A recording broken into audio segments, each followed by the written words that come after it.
शाहजहांपुर में छात्र छात्राओं के भविष्य जुड़े मुद्दों, प्रतियोगी परीक्षाओं में कथित अनियमितताओं, पेपर लीक की घटनाओं, बिजली कटौती और पेयजल संकट जैसी समस्याओं को लेकर गुरुवार को शहर में जोरदार प्रदर्शन किया गया। कृष्णा एकेडमी शिक्षा समिति के अध्यक्ष एवं कृष्णा गुरुकुल कॉन्वेंट स्कूल के प्रबंधक परविंदर कृष्णा बहार के नेतृत्व में छात्र छात्राएं, अभिभावक, अधिवक्ता और जागरूक नागरिक हथौड़ा चौराहे पर एकत्र हुए और विभिन्न मांगों को लेकर आवाज बुलंद की। इसके बाद प्रदर्शनकारी शांतिपूर्ण मार्च करते हुए कलेक्ट्रेट पहुंचे, जहां जिलाधिकारी के माध्यम से मुख्यमंत्री के नाम संबोधित 8 सूत्रीय ज्ञापन सौंपा गया। ये शाहजहांपुर के छात्र और शिक्षकों के माध्यम से यहाँ पर हम लोगों ने हथौड़ा चौराहे से कलेक्ट्रेट की ओर पैदल मार्च किया, जो मां महिम राष्ट्रपति को संबोधित एक ज्ञापन शिक्षक और छात्र परंपरा के ऊपर जो एक वार किया जा रहा है सिस्टम के द्वारा, उन लोगों से जो शिक्षा माफिया अपने आप को कहते हैं, उनके विरोध में ये आक्रोश जताया गया छात्रों के द्वारा, जिला शाहजहांपुर के छात्रों के द्वारा, कि पेपर लीक की समस्या ये इसका निदान क्या है सरकार के पास।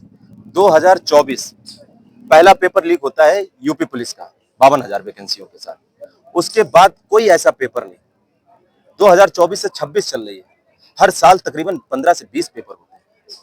3 साल में कोई भी ऐसा पेपर आप बता दीजिए जो लीक ना हुआ। अभी 4 जून को यूपी टीजीटी इंग्लिश की वैकेंसी, टीचर पेपर देके आता है, बच्चा पेपर देके आता है।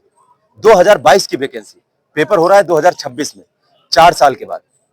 और उसके बाद पेपर देने के बाद 65 क्वेश्चंस, उससे पहले पेपर एक होता है 9 जून को बीएससी नर्सिंग का, आज वो भी पेपर लीक हो गया। ऐसी ये दिन प्रतिदिन जो अपेक्षाएं हैं बच्चों की, जो माता पिता का एक सपना है, जो बच्चों की एक जरूरत है, उसके साथ खिलवाड़ कब तक। ये आक्रोश छात्रों के अंदर यहां पर देखने को मिल रहा है। शिक्षक परंपरा को तार तार करने की जिम्मेदारी कौन दे रहा है? कौन एक शिक्षक छात्र की नैतिकता पर, उनके विचारों पर कौन हाथ पहुंचा रहा है? वो शिक्षक जो भारत का भविष्य है, वो शिक्षक जिन्हें इस बात का टाइटल दिया जाता है कि ये चाणक्य की उपाधि से उन्हें अलंकृत किया जाता है, उन शिक्षकों के ऊपर बार कौन सहेगा? कौन सहेगा उन शिक्षकों के ऊपर? हमारे रोल मॉडल है खान सर, उनके ऊपर गोली चलाई जा रही, उनको 2 कौड़ी का टीचर कहा जा रहा है। लखनऊ में हमारे आनंद सर एग्जामपुर वाले, उनकी कोचिंग सीज करी जा रही है, आतंकवादी हैं वो। शाहजहांपुर के अंदर टीचरों के साथ जो अभी आहत हुआ, नीट के खान सर पे जो आरोप लगे हैं वो एक रिस्पेक्टेड टीचर है, पूरे भारत नहीं पूरे ग्लोबल के एक आइकॉन है, शिक्षकों के मार्गदर्शक है। बच्चे उनकी तरह बनने का प्रयास कर रहे हैं। ऐसे रिस्पेक्टेड टीचर के लिए बच्चे जहां आंख बंद करके उन पे विश्वास करते हैं, जो कोर्स आज 50,000 का है वो उन्होंने 50 रुपए का कर दिया है, 100 रुपए का कर दिया है। ऐसे टीचर के लिए अमर्यादित सब छात्र बर्दाश्त नहीं करेगा। आपने स्थानीय समस्याओं को लेकर भी ज्ञापन में दर्शाया, क्या आपकी मांग है? स्थानीय समस्याएं से आप सभी लोग रूबरू है। शाहजहांपुर का हर बच्चा, हर बुजुर्ग, हर अभिभावक प्रभावित है, क्योंकि मेरा लैंड रौजा में है। रौजे के पास में गांव है, वैभव सर रहते हैं चाणक्य डिफेंस एकेडमी के ऑनर, इनका स्थानीय गांव है वहां पर, बिलंदापुर, रामापुर, कनेंग, बाड़ी गांव, जिंदी नगर। ऐसी समस्याएं हैं कि उसके पास में जो रिलायंस थर्मल पावर है, जहां पर 3 ट्रेनें डेली कोयला गलाया जाता है। अरे गर्मी है, सरकार भी इस बात पर ध्यान दे। एक नहीं, 1 ट्रेन कोयला गला लीजिए, 2 ट्रेन गला लीजिए, 3 ट्रेन कोयला गलाने का मतलब क्या है? पूरे शहर के अंदर हीट बनी हुई है, बारिश नहीं होती, जमीनें, खेतियां प्रभावित हो रही हैं, फसलें बेकार हो रही हैं। बच्चे जो उस बाउंड्री से जुड़े गांव है, वो उस फैक्ट्री की, उस रिलायंस इंडस्ट्री की जो हीट है, जिस बच्चे की हाइट 6 फीट हुआ करती थी, आज उस बच्चे की हाइट 2 फीट है, 3 फीट है।